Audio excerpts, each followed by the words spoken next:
Au fil de cette édition, nous verrons qu'un peu partout en France, des équipes généreuses se mobilisent avec les associations pour offrir un Noël aux enfants des familles pauvres. Nous irons à l'école suivre des CM1 et CM2 du Var qui apprennent le codage informatique sur leur temps périscolaire. Et pour commencer, rencontrons une jeune femme qui s'est lancée dans la création de costumes équestres. Elle vient d'être récompensée par un prix régional. Tout a commencé pour elle par une mauvaise chute qui l'a contrainte à abandonner l'équitation de compétition.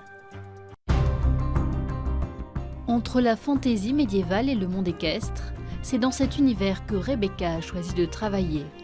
Ancienne cavalière professionnelle, sa vie n'était que compétition et monitorat. Mais à la suite d'une mauvaise chute à cheval, elle se casse le pied et doit arrêter l'équitation. J'avais repris énormément mon activité de cuir, de tissu et tout. Donc je me suis dit, c'est génial, je vais continuer comme ça. Puis j'ai passé mon bac, j'ai eu mes épreuves. Et je me suis dit, je vais quand même rester de monter à cheval en tant que cavalière. Et en fait, c'était pas possible. J'avais toujours trop mal. Donc j'ai décidé d'ouvrir l'entreprise en me lançant, à cœur perdu dans ma passion. C'était en 2013. Elle décide alors de se reconvertir en mêlant toutes ses passions. La couture, le spectacle et les chevaux. Elle sera alors costumière médiévale pour les hommes et les animaux. Le challenge était différent, c'était faire plaisir au public et montrer que dans le spectacle, il y avait de très belles choses et il y avait aussi les chevaux. Donc je suis partie là-dedans et je me suis spécialisée justement tout ce qui est costume équestre, costume médiéval aussi, parce que c'est quelque chose que j'aime beaucoup. Tout ce qui est fantastique, c'est faire briller les yeux de personnes autres que nous et leur montrer que on peut tout faire dans la vie. Et moi j'ai réussi à retomber sur mes pieds grâce à mes passions. J'ai tout assemblé sous un même métier.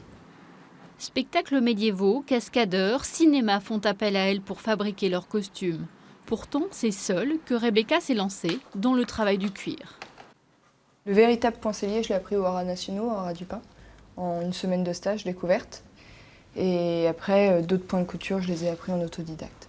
Avec l'argent du prix, la jeune femme de 25 ans aimerait préparer un CAP sellerie-harnachement pour apprendre à maîtriser vraiment la fabrication d'une selle.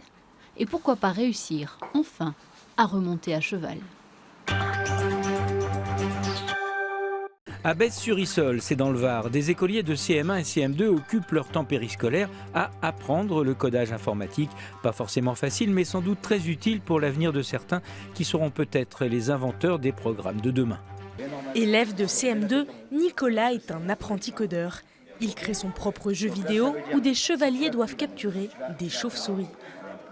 Quand on joue à un jeu, c'est de l'action, mais quand on crée un jeu, c'est plus de la stratégie. Les enfants créent des personnages et apprennent à les faire se déplacer. Ils mettent en pratique leurs compétences en mathématiques, en français, en arts plastiques et même en musique. Moi, j'apprends qu'avec les ordinateurs, on peut faire plein de choses et que c'est bien parce qu'on a différents modèles et on peut créer ce qu'on veut et on n'est pas obligé de faire quelque chose qu'on nous impose. Cette école est la première du Var à proposer des ateliers de code avec cet outil accessible à partir de 7 ans. On tourne sur Script, ici, là. Les élèves utilisent un logiciel qui s'appelle Scratch, qui utilise donc un langage de programmation, qui est un langage de programmation en français. Ça existe dans quasiment toutes les langues. Et c'est totalement graphique, donc il n'y a pas de vocabulaire spécifique et informatique à apprendre. C'est très très intuitif. Les élèves en fait adorent ça, ils se débrouillent quasiment tout seuls. Derrière ce projet, la volonté de la mairie de faire entrer l'école dans l'ère du numérique et pourquoi pas susciter des vocations. En tout cas, Baptiste et Mathis sont conquis.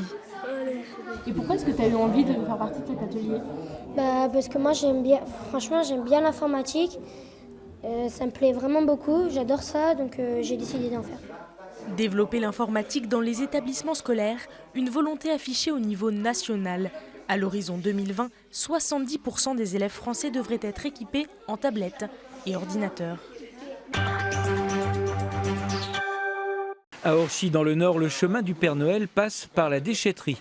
Depuis 4 ans, le syndicat mixte de traitement des déchets et le Secours populaire se sont unis pour donner une deuxième vie à des jouets encore utilisables. Notre métier, c'est de récupérer des déchets, c'est de les revaloriser et pourquoi pas récupérer des jouets qui ne servent plus, mais qui sont encore en bon état et qui peuvent faire le plaisir d'enfants. En Lorraine, c'est le district de football qui s'est allié au Resto du Cœur pour là aussi offrir un Noël aux enfants des familles défavorisées.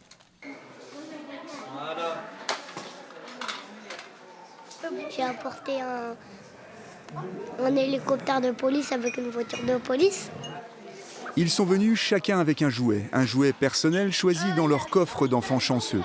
Puis ils ont disputé des petits matchs, car le foot est un sport d'équipe et l'apprentissage de la générosité une priorité pour les responsables du district Meurthe-et-Moselle-Sud de football. Au niveau du foot, on a une chose qui a été mise en place cette année au niveau de la fédération française.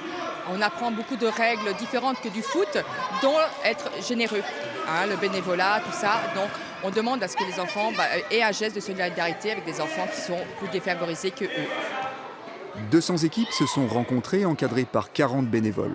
Cette collecte de jouets, la 10e du genre, est destinée au Resto du Cœur, afin que les enfants des bénéficiaires puissent aussi avoir un vrai Noël. Je pense surtout à ceux qui vont les recevoir et je vois déjà leurs yeux briller de bonheur, de voir qu'on ne les oublie pas, qu'ils sont là. Parce qu'il ne faut pas oublier qu'au Resto du Cœur, on aide les plus démunis d'entre nous, les plus pauvres, ceux qui sont en difficulté, et leur apporter un peu de joie par des jouets ou par d'autres activités qu'on développe au Resto du Cœur, c'est très important. Une belle journée de solidarité et une récolte fructueuse. Plus de 1000 jouets ont été collectés.